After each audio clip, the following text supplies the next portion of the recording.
Come on, we gotta do a video intro. You don't wanna be in it? What do you think? Tell him, Racy, tell him. We're working on the TTR. This is part 3 of the TTR build. Approved by Racy. All right, so I gotta get this tire off this wheel and get it broken down so I can get the spokes and nipples dropped off to the guy that's cerakoting my fork tubes. Limitless Laser and Coatings. Nate is a great dude, does an awesome job, and I am dropping these spokes and nipples off today because he'd like to have them done, today's Sunday, he'd like to have them done tomorrow. So I gotta get this broken down.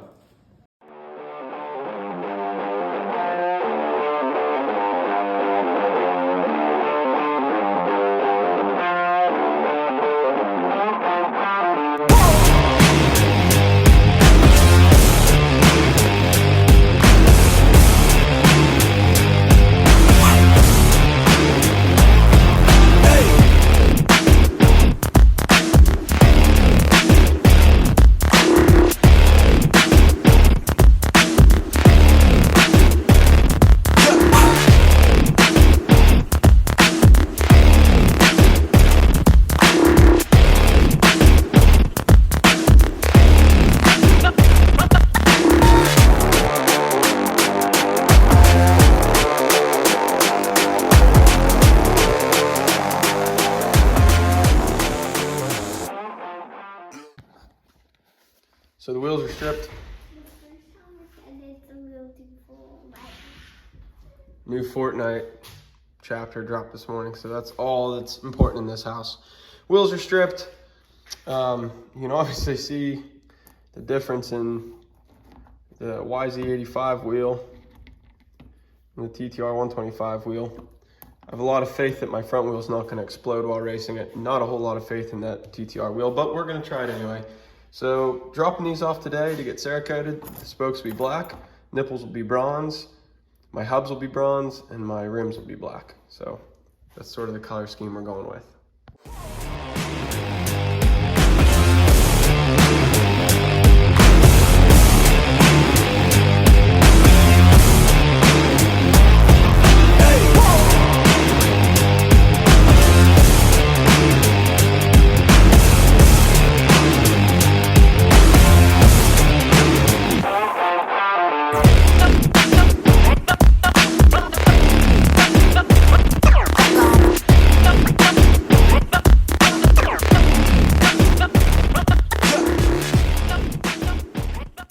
So this caliper, front brake assembly, caliper and master, is off in 1988. Why is he 80?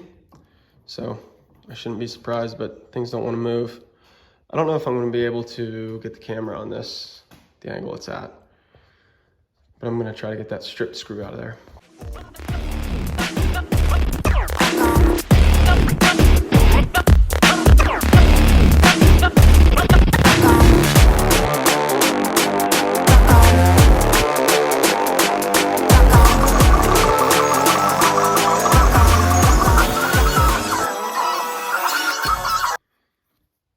Those Blue Point, they're actually screw removers, like Phillips screw removers.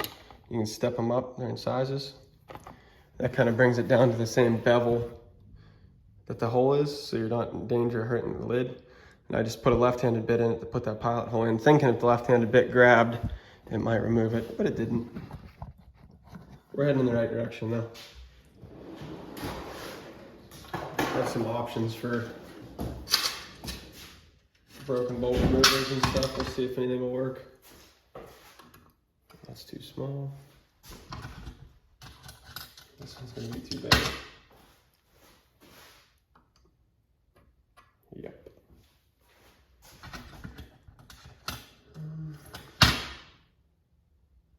Guess we'll just have to drill a little further.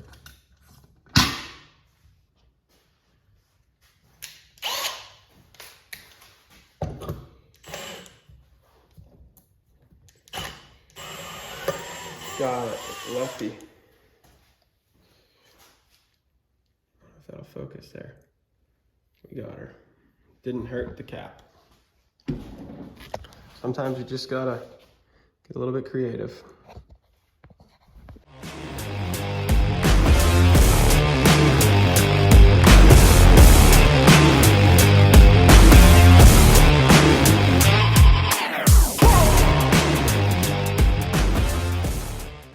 a better way than to add a little fluid to the master cylinder or the slave cylinder and physically pump the brakes and push those pistons out, but that's what we did.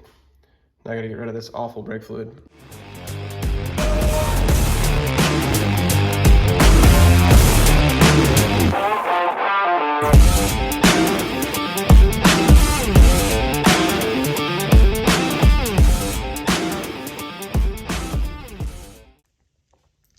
All right, so the caliper's stripped, ready to go get sandblasted or bead blasted. I also have the cap in there for the master cylinder because these are gonna get powder coated bronze. Now we're gonna go back to some more fork repair or tear down. We're gonna try to get the axle lugs off.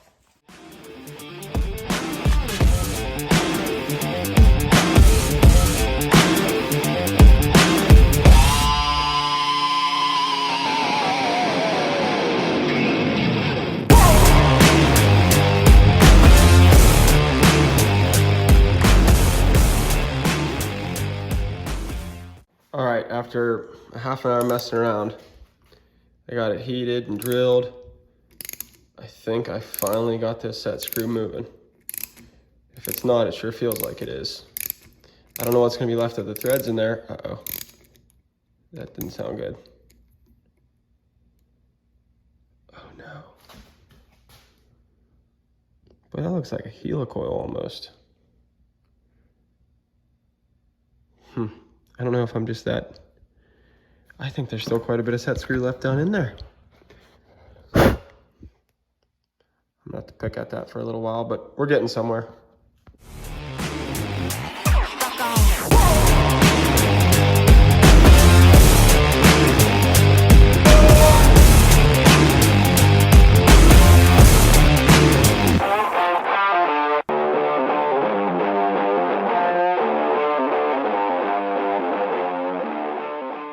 So I'm gonna have to put a little bigger set screw in this side because I got the hole drilled a little too big, but it actually moves now. It's quite the process.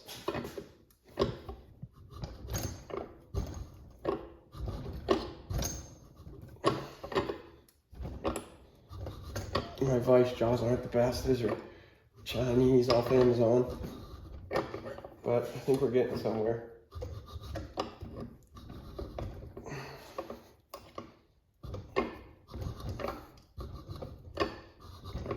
I'm gonna spray some PB down in there.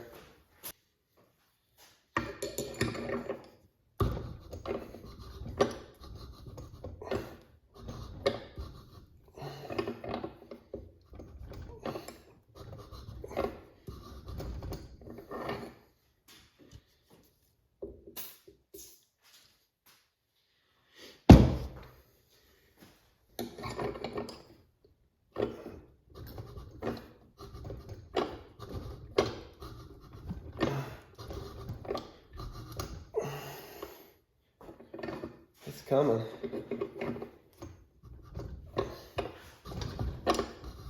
There we go.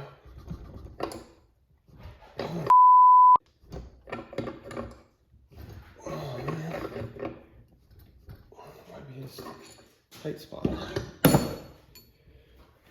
I can't get it tighter on the vise.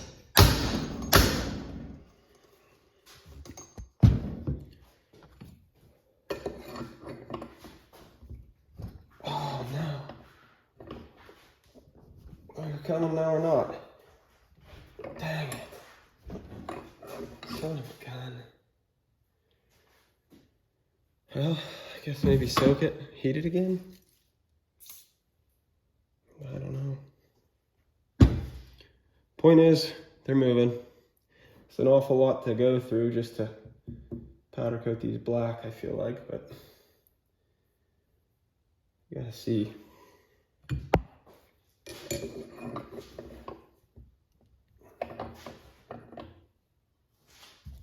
I almost wonder if you hit it, if there's something in those threads. It's moving again.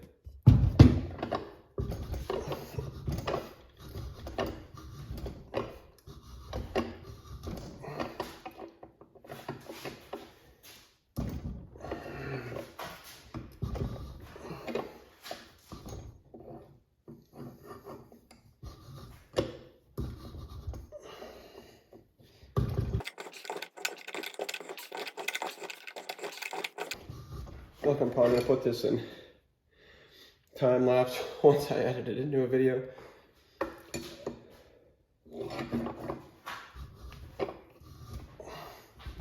It's a lot of effort for these ends to be black.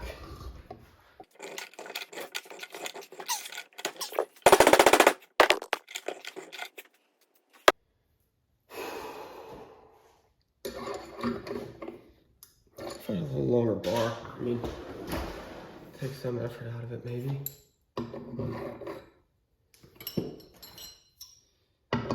Dang.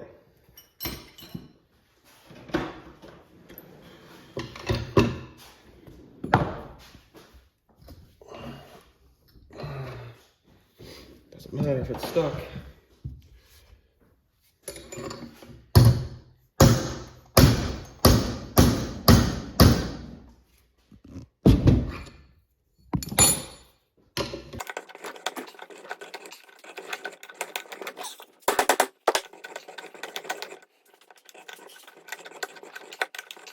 Where is that coming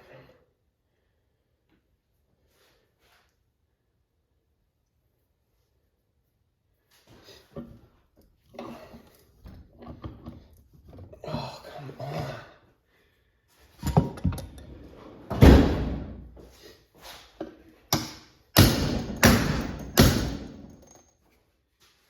I can't believe those Chinese jaws haven't broken yet.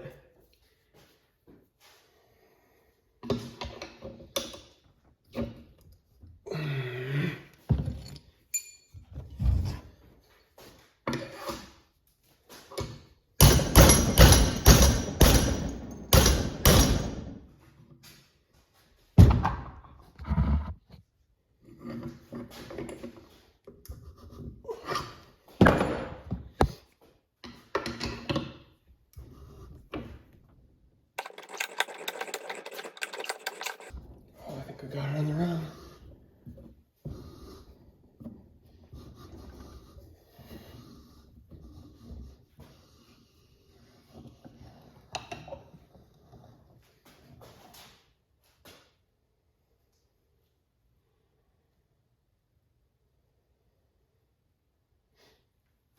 Interesting amount of oil coming out of there.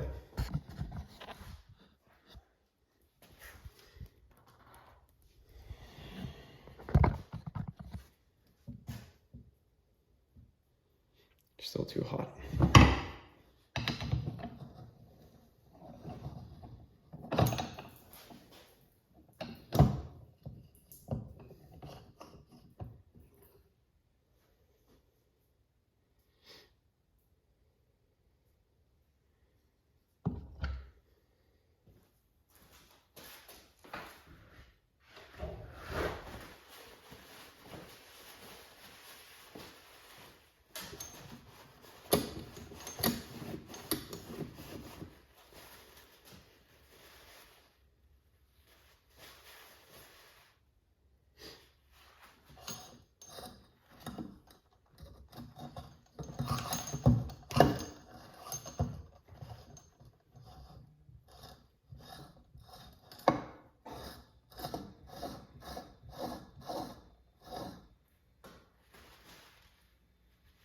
Doesn't make much sense.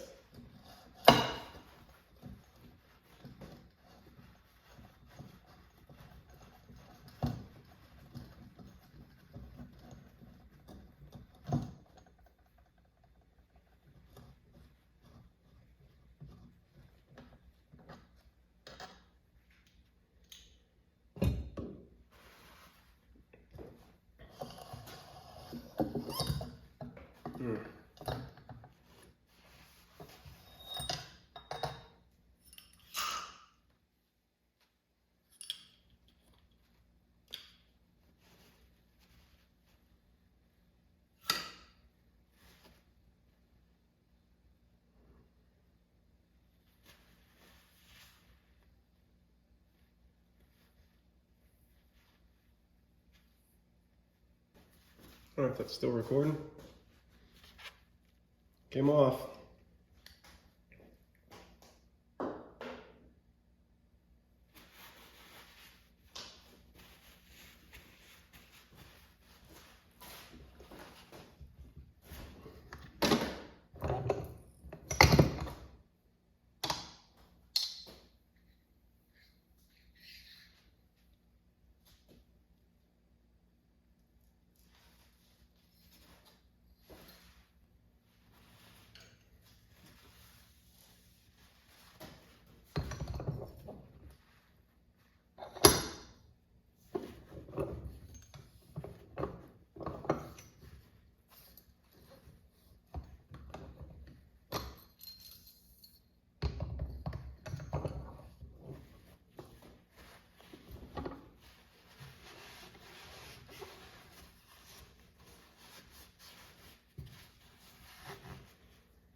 enough heat, I got this one on the run too. The first one took quite a while because I was trying to finesse that jam nut out of there, or set screw rather. This one I just drilled a little bigger. Each one of these legs only had one set screw in them. The other side's still good. And I could always just tap that out and put a bigger set screw on this side, which I may end up doing. Boy, this side came off a lot easier. It's honestly frustrating that the other side was so difficult. I'm gonna put a pan under that. Last time I decided it needed to leak a bunch.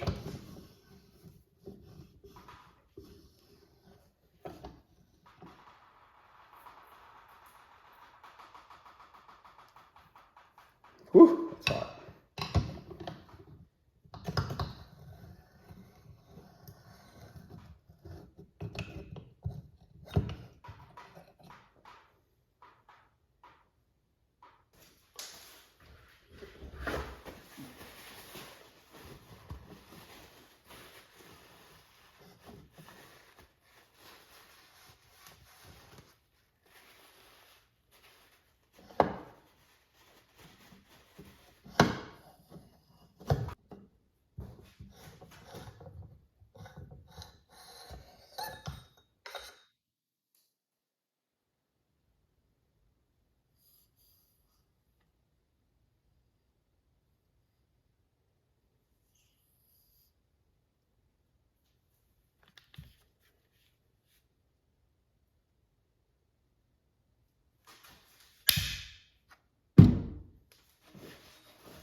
So I got this big wheel aluminum swing arm and piggyback shock. Now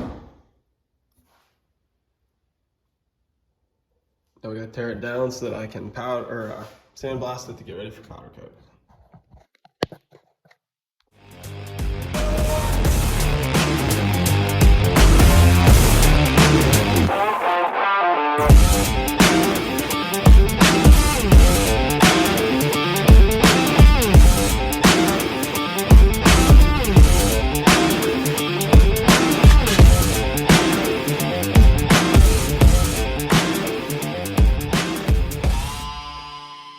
Gonna be a little bit loud. I'm hoping we can catch the angle of that bushing being pushed out. This is a ball joint press. OTC makes it. Works great for pushing bushings in and out. This might vibrate and it might be loud.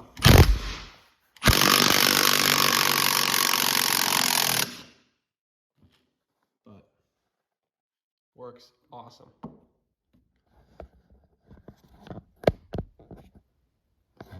I don't know how else you'd do it. I mean, I'm sure somebody has 100 better ways, but works really good, clean, easy.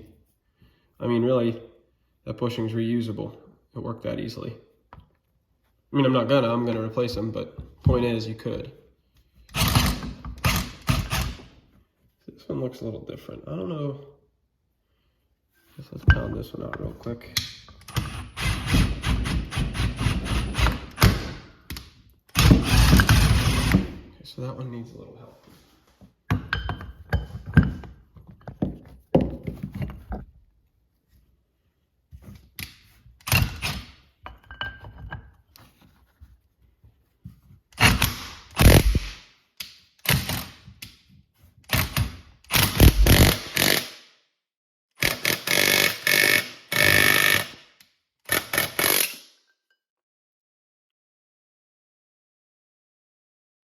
Started moving, but then it quit.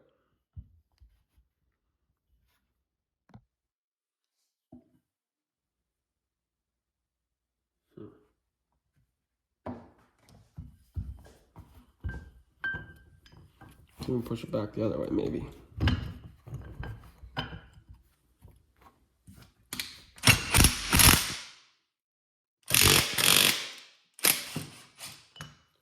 Bushing on the inside's moving. Maybe we just need to get it out first.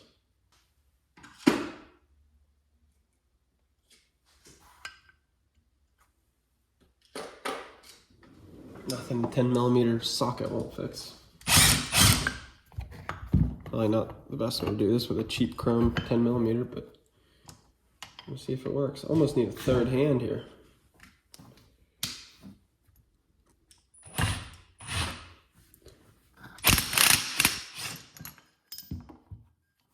That worked to get the bushing out of it at least. Now I would think oh, you know what? That's not a full bushing, that's just a seal. That's why it wouldn't move.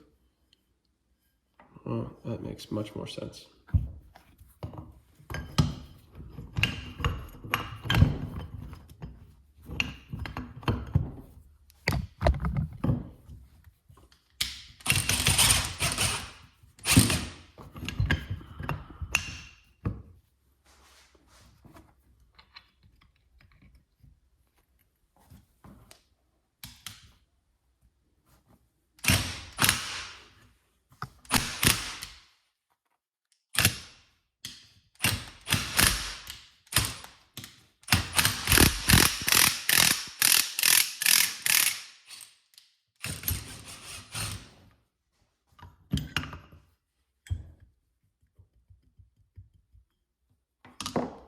Yeah, that's making way more sense.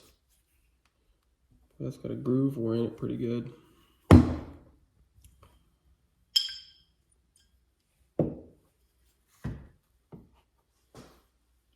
So I think I just pop those seals out. Would probably be my best bet. I think that's what those are, it's just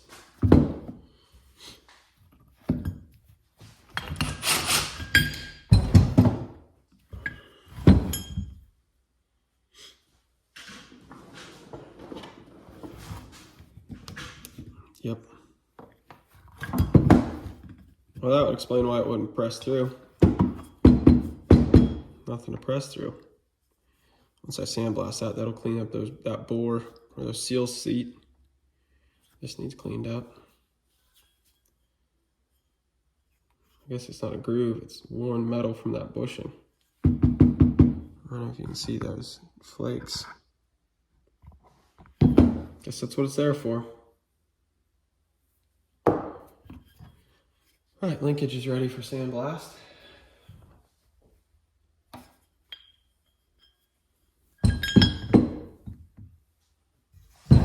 Let's see what's going on here. See if we can push this through. This might be too big, width-wise, for my press. It's way too big for my vise. Yep, too big for the press. Too big for the vise and the press. So we're gonna see if we can hammer it out.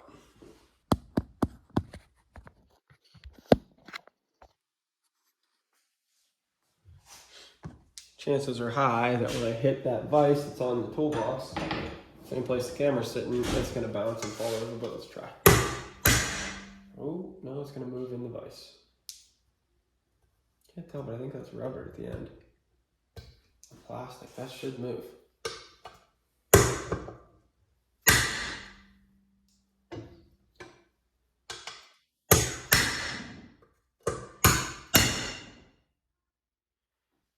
Can't tell if it moved a little bit.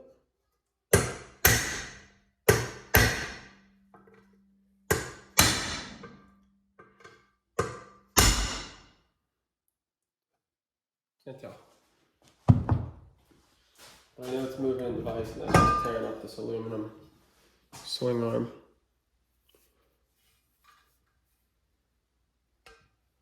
There's a plastic piece at the end there that you can get your thumbnail on. We'll see what happens here. So we got some parts back tonight from Cerakote. I just dropped these off Saturday. It is Tuesday. So we're gonna unbox them real quick, or unwrap them and see what we got.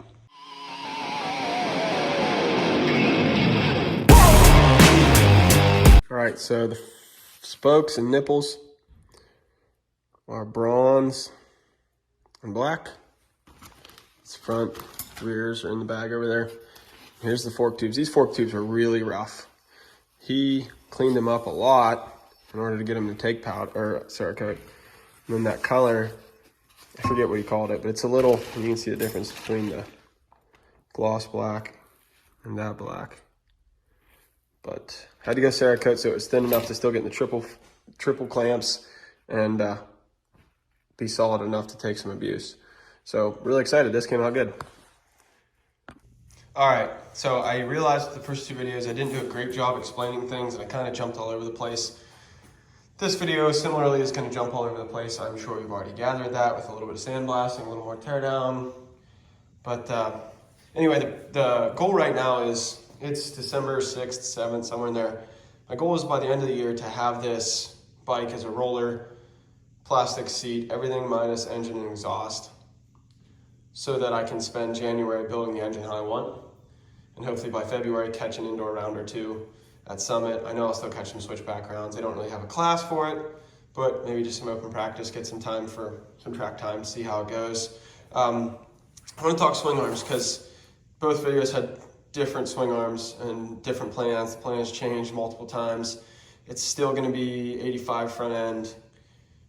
I'm actually switching now. So originally I found this L steel swing arm on eBay for 50 bucks. I bought it. It's an inch longer than the stock one, which you can plainly see there.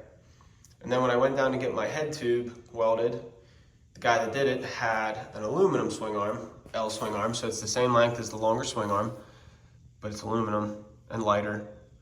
And I didn't necessarily want to buy the swing arm, but he had the shock with the external gas chamber that's actually a decent shock, unlike the stock non-L shock. And he wanted to sell them together. So I bought the swing arm and the shock together. So swing arm wise, I'm gonna cut the tabs off for the upper chain guide for no other reason than aesthetics. If anything, it's counterintuitive. I'll leave the bottom one and I'm gonna do the BBR chain guide in place of the stock that's just more or less a guard, because as you can see, this bike spent some time with the chain off. Whatever bike that swing arm came off of. But anyway, so that's the swing arm. To try to catch you up so it all makes sense, I already showed the fork tubes with the Cerakote and the spokes. I have a bunch of other stuff still going on. As far as forks go, we'll talk about it just because we're here. I got the lugs, the axle lugs off the forks, which, as you saw in the video, was not pleasant. Again, these are off of 2001, so, I mean, I kind of knew they weren't going to be a blast.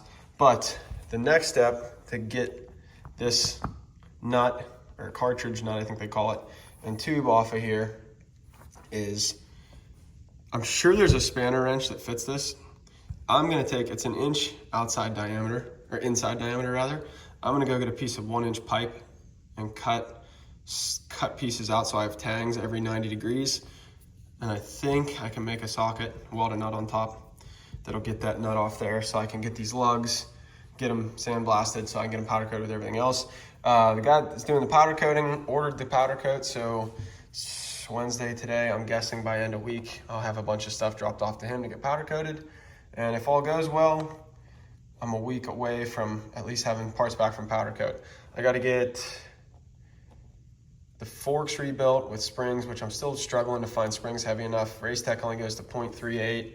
Canon goes up to 0.40, but allegedly if I call Canon, they can make me a spring. I'm gonna go, I think 0.6, which is double, really, almost double what Race Tech says I should do. But just basing that off of what I've done in forks in the past and what I've felt in other TTRs with the YZ front end and what their spring rate is and what I intend to do with this. As far as rear shock, I'm gonna revalve that factory L shock and probably just do the BBR heavy spring for now and see what we get there. But yeah, now it's coming together.